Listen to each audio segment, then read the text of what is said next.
За ингээд бид одоо нүүдэлчин Монгол цахим сүлжээ цаашд юу хийх вэ гэдгээ бас энэ богинохон жигсийн нэвтрүүлэг ярих гэж бодож байна. За нэгдүгээр тул гол анхаарах зүйл бол бид нар одоо хүүхдүүдийн сургууль, соёл, боловсролын асуудал яригдж байна. За гадаад дэлхийд номер 1 бол энэ ковидын асуудал нэлээд хүндэрч байгаа. Нөхцөл байдал бол ер нь Монгол улсыг тойроод хүндрээд байгаа биш, ер нь дэлхийд төр чигээр хүндэрч байгаа. Бид бол өөрийгөө одоо ингээд үндсэндээ хамгаалтын байдалд байна. Тэгээ хамгаалтын байдалд байна гэдэг маань хизээ нэгэн цагт бид нар энэтэй нүүр тулах нь гэдэг нь тодорхой байх. Тэгээ тийм учраас бол одоо бидний нөгөө яриад байгаа өвлийн улт амралтын үед хүүхдүүдтэй зориулсан контентуудыг биелгэх. Энэ нүүдэлчин Монгол цахим сүлжээн дээр тавих. Маш энгийн контентууд байгаа. Сая би бол одоо аймгийнхаа Дорнот аймгийнхаа боловсролын хэлт сургууль одоо номын сангийнхантай ярьсан. За сая Ховд аймагт бүтэн сумдуудаар багуудаар нь яваад ирлээ. Бас Ховд аймгийн холбогдох сум орон нутаг одоо идэвхтэн төлөөлөгчдөртэй бас ярьсан. Энэ контентуудыг одоо бид энд ингээд дэлгэрэнгүй ярих шаардлагагүй. Энэ цаашдаа хийгээ явуучих мөрөн боломжтой. За тэгээд үүнд болохоор эцэг эхчүүдийн орон нутгийн иргэдийн гэхээсээ л эцэг эхчүүдийн гэдэг яагаад гэвэл бид өр хүүхдтэй анхаарал тавих учраас эцэг эхчүүдийн одоо анхаарал номер 1. За дараа нь багш эрдэмтэн мэргэд холбоо, хоршоо тэг хүүхдүүдийн өөрсдийн идэвхийг энэ дээр бид төлөвлөн гаргаж одоо дэмжих ёстой. Энэ нөхцлөөр ажиллая. За тэгээд мэдээж хэрэг орон нутгийн ард иргэдийн нийт ард түмний эрүүл мэндийн асуудал учраас ковидын эсрэг гэд нэрлэж байгаа боловч бид нар одоо энэ их удаан тогтвортойгоор нэг хэвийн нэг хэмнэлийн ковид тэрний эсрэг тэмцэх тийм мэдээллийн орон зайг бий болгосон. Одоо бид бол энэс нэг арай өөрөөр явах хэрэгтэй болов гэж бас бодож байна. Тийм учраас одоо нэг л хэмнэл байснаас одоо хүүхдүүдээр нэрвэлдэг өөрсдөө ярьдаг бид өөрөө өөрсдийнхөө зүгээс энийг тайлбар хийж бас орон нутгтаа бас нэг шинэлэг маягийн контентуудаа гаргах хэрэгтэй мó гэж бас дотроо бодож байгаа.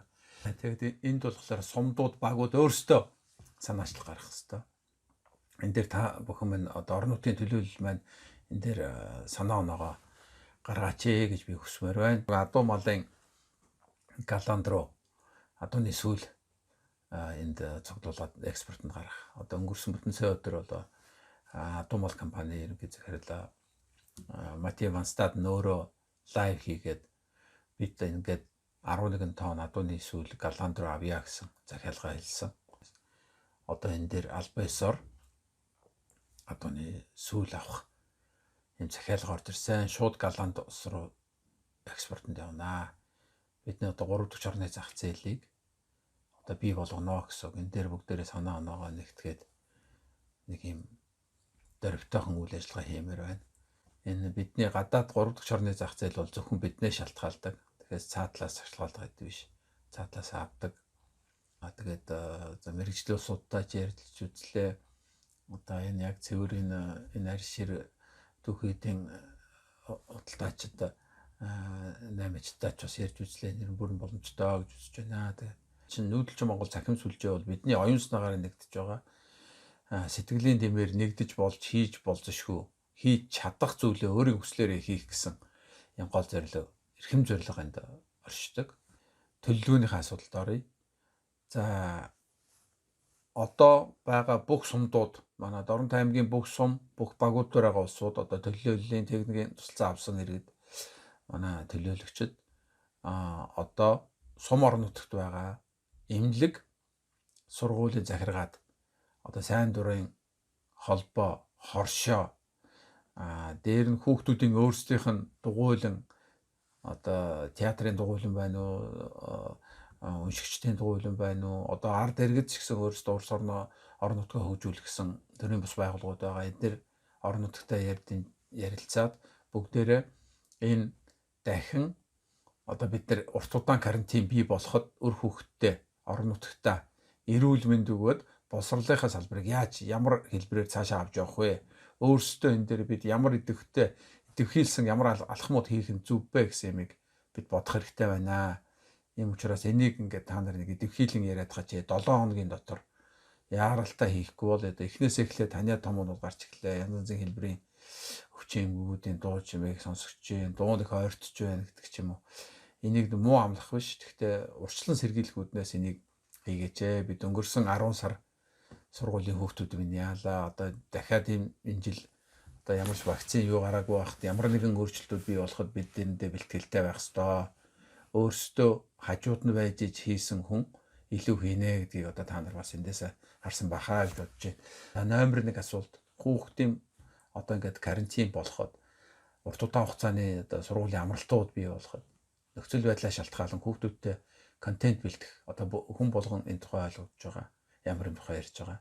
Энийг сум орон нутгийн имлэг, сургууль, нөгөө дугуйлан, сайн дурынхан, соёл урлагийнхантайгаа ярилцгаагаараа энийг ингээд яралтай нэг ярилцаад нэг ажил хэрэг болгоё. Хоёр дахь нь эрүүл мэндийн төвүүд дээр эмчнэр бас одоо багийн хурлууд бүх эмчнэр одоо явж эхэлж байгаа.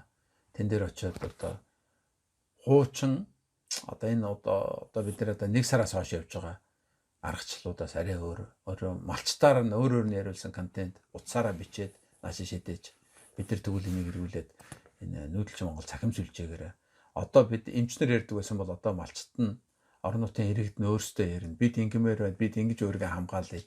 Ингүүл зүв зүвтэй гэсэн саналуудаа наашаа явуулаад нэгтгээд бүгдээ эмч маань өөр лайв хийгээд тэгээд элчин сүлжээн дээрээ бид ямар нэгэн өвчин гарахад энийг өөрсдөө ингэж хамгаалнаа гэсэн нэг тийм төлөвлөгөө гаргамаар байна.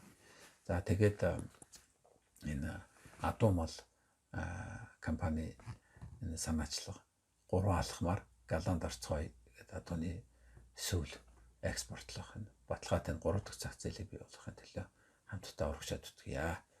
За нэг иймэрхүү богино хэмжээний санал та бүхэнд хөргүүллээ. За тэгээд энэ амралтын өдрүүдэд тавтаа сайхан өнгөрөөгөөрэй. За түр баяртай.